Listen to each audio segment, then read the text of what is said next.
Hello and welcome to the Networking Diaries.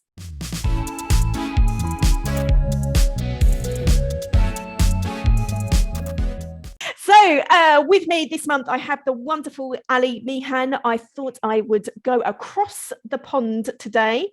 So we are meeting with wonderful Ali, who set up Costa Women across Spain. Now, Ali, perhaps you'd like to introduce yourself and tell us a little bit more about your networking organisation. Yeah, thank you. Hi, Lizzie. Really lovely to be part of your show. So I set up Costa Women for purely selfish reasons because I wanted to make friends.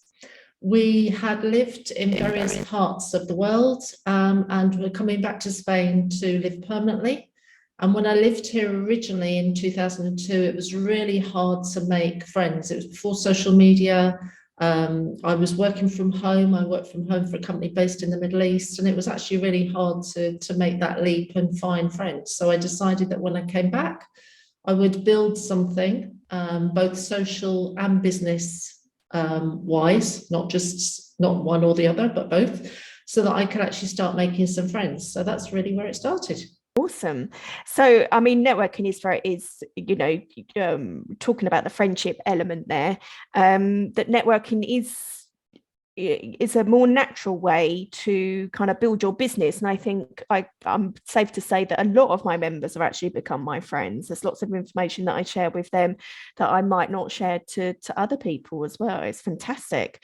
So, Ali, when did you tell us a little bit more in depth about your networking events that you run? So when did you start and how did you expand networking organization? Okay, so I started in 2010. I agree with you entirely about networking. And in fact, I think it's a very underused tool that we really do need to get back to. And I think this year really is about getting back to basics and not necessarily doing things because we believe we should do them, but doing them because they work. I started it in the Costa del Sol, hence the name, Costa Women. And actually that would be my first tip. If you're thinking about starting a business, start small, but think big, because I started small and thought small and thought, well, it'll just be for women living on the Costa del Sol. But quite quickly, we welcomed women from Barcelona. And although Barcelona does have a coast, doesn't really fit with the Costa name, really, because that isn't where you would think of a Costa. So that would be my first tip. And we now have 38 locations where we meet around Spain, including Mallorca. Mallorca launched last year, which is great. And they are some of them are business, some of them are social, and some of them are a bit of both. So over the lockdown, the 2020 year, we hosted 230 online events. But we've also started to go back to, in the middle of 2020, started to go back to local events and on the business level as well, so local business events. Since 2014, I've hosted an International Women's Day conference every year in Marbella. And we aren't defined by businesses, so we're women first, and then obviously the business comes as an added bonus, because people do buy from people they know, like, and trust. So it's better to build that relationship first, and then see how you can help and support the person with the business that you offer. Yeah. So Ali, roughly how many members do you have across? How many groups do you have, or is it just event driven? So we do have groups. We have Facebook groups, and I'm just about to press the button on a Mighty Networks platform.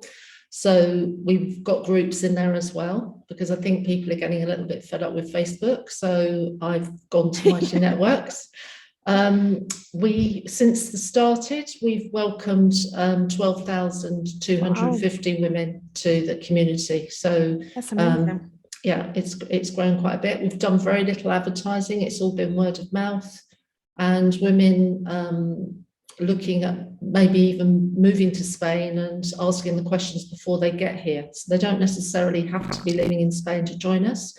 they can connect before they arrive, which is really important because you can never do enough research about moving to another country. Yeah, I agree. So you mentioned moving across to Mighty Networks, did you say? Yeah. So one of the things I was going to discuss with you, that's one of the biggest challenges I'm having is technology at the moment and constantly having to adapt. Perhaps you can tell us about the biggest challenge that you're facing in your networking organisation. I think it is, well, there's a few, but I think probably the main one at the moment is about people being probably had enough of Zoom. Yeah. So, but the importance of networking for your business. So if they can't get to a physical event, then they tend to have dropped connecting with other women. And I think it is really important when you've got a business to have mentors or buddies or whatever you like to call them that can say, look, I can see you're struggling, and having that open relationship to say, can I help? Technology, yeah, it is a big one, because things are getting more and more complicated. Business is simple, but it's not necessarily easy. So we either pay for people to help us doing whatever we need to do, or we have to have a big steep learning curve to learn how to use it. Yeah. I heard somebody was talking the other day about this new type of Bitcoin. It's not Bitcoin, but Bitcoin. Well, it is linked to Bitcoin. I think it's called ETF. I've probably got that completely wrong, but that's where you can actually put your paintings online and people buy a piece of them, or they buy the whole thing, but they never actually physically get your painting. It's all done through the Bitcoin technology, and that really made me feel old. so it's keeping up to date with all the new stuff, which just keeps, and then knowing whether the new stuff is actually what you should be concentrating on, because maybe your customers and your clients aren't actually using that platform. So you've just wasted days or weeks or months learning something, and they're not even going to be there. I didn't use Clubhouse because my phone was too old to use Clubhouse, but I'm hearing from people that that's sort of died a death. I don't know if that's true, but it's a bit of if it's a bit of a fad or not. I think to give you a really good idea in terms of the networking event space, I mean, all businesses are having to adapt quite quickly, but I think the events and the hospitality industry even more so, where things are, it changes on a weekly, if not daily basis at the moment. So making the decision whether you have a face-to-face, whether you have it online, whether you do a bit of a hybrid, which is what Networking 90s going to be going for, is a bit more of a hybrid. So those that want that human interaction can get that too. But to give you really good ideas, give you a good instance where I'm constantly having to adapt is I had my Women Business Network Canary Wharf group yesterday.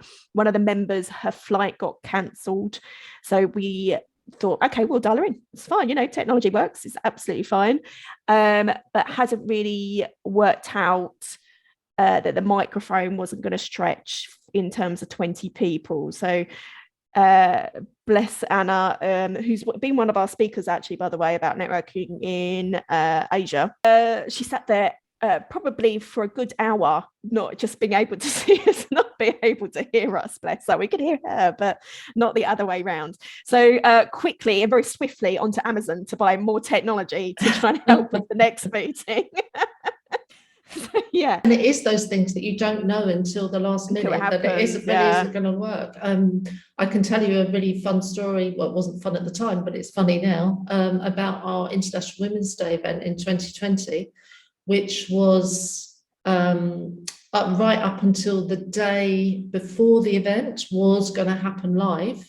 And then the day before the event, I was phoned by the conference venue where we were hosting the event, who just said to me, look, I'm really sorry, but you can't come. So we had 15 well, we had 15 people had flown here. We had 100 women that were supposed to be attending the event. We had 9 speakers, and I had in the back of my mind had a plan B, and that's something that you will know, Lizzie, as an events organizer. Your plans are going B, C, D, E, F. So we got all of the speakers to come here, and we literally went live in my lounge, using Facebook Live in a group that we'd created for the event, and went live and hoped that the women were able to join us for the whole event. And we literally run the event from start to finish. Wow. As if it was, you know, live in the venue, even though it was live in my lounge. So yeah, it is things like that you really do have to sort of have an extra plan, and the same for your business, you know. Yeah. Doesn't always go to plan or your plan. No, definitely not. So which kind of leads us, that's a really good top tip. I also wanted to ask you if you had any good top tips for our listeners about networking in general. I think in general, be consistent. So don't go along to one networking event and then say, well, that doesn't work because you didn't get any clients out of it. Go to networking events, and well, before you go to the networking event, actually see if you can find out who's going to be there and who you could connect with, who you want to build some sort of collaboration or relationship with long term. There's a lovely quote, and I'd love to find out who actually said it, because I'm always quoting it. But it's successful networking comes from a place of abundance rather than scarcity, a place of stretching out your hands first rather than looking for hands to stretch to you. And I think that's really important. I lived for a while in Phuket in Thailand, and we used to go to Hong Kong quite a bit on business. And in Hong Kong, I haven't got a business card here, but they literally give their business cards to you like that. And to me, that was like, I'm giving you a piece of myself, so please accept it. And I think we're too easy to throw away business cards, you know, just, I call it the spray and pray method. You spray it around the room, hoping that it's going to land with the right person. And quite often it doesn't. So follow up is a really big thing as well. I don't think we follow up enough from people that we've met, even if you're not, you know, even if you're not going to see them as a potential customer. It's whether you can collaborate with them or whether they know people that might want your product or service. So for me, follow up. You know, you've invested that money to go to the event, you've invested your time to go to that event, and then you don't bother following up. And then you complain that things don't happen with networking. At least people should be connecting with them on LinkedIn. Is the way that I feel. I don't know how you feel about that, Ali, but I always say within a week, try and do your follow up. And that's exactly the same. If you've offered a referral, to do that too within a week. Because I think, you know, it's a really good reflection upon you and your business. Well, also to check with the person the best platform to connect with them on. We haven't really used LinkedIn that much in Spain generally. The Spanish don't really use it so much. They do more now, but they didn't really before. So a lot of women didn't really have a LinkedIn profile. So it's finding out whether that person is best to get an email or to connect on Facebook Messenger or LinkedIn or wherever works for them. And that means that you're actually more interested in them, because, you know, how can I best contact you, rather than saying, well, I'm going to send you a message on this platform, and maybe they don't know about that platform or use it. Well, look, I was going to come on to one of my top tips, but you kind of led me nicely onto one of my other questions. Is, you know, how obviously you've seen how networking is done in the UK and you've seen how it's done in Spain. Have you mentioned their LinkedIn? That's a really good nugget there. Very good. There we go. Have you got any you know, have you seen how it differs at all? It does differ, because if you're looking at connecting, first of all, you really need to know who your ideal client is. And why you're connecting with somebody. What's the purpose of you connecting? Is it because you just want to continue the relationship because you think you'd have a lot in common, or you want to collaborate with them, or maybe they'll be a client of you? And it's really important to know who your market is for your particular product or service. The Spanish people tend to, because they've already lived where you're living, they've probably grown up there. So they've already got a lot of the contacts that they would want or need. So maybe you need to really work out why you would want to connect with them. What will the benefit be for them and for you? I mean, it could just be that you want to expand your network or your business into the Spanish market. It doesn't necessarily follow that women that are living in Spain sell to the Spanish market. There's a lot of people that just stay with their own language group, or so they may not necessarily want to have Spanish customers, or their product or service may already be here in the Spanish market, but they want to bring in a foreigner version of it, as it were. So it doesn't necessarily follow that everybody you meet will become a contact for you. So it really is important to know who your ideal client is, what's in it for them, and what are their wants and needs for you with your business.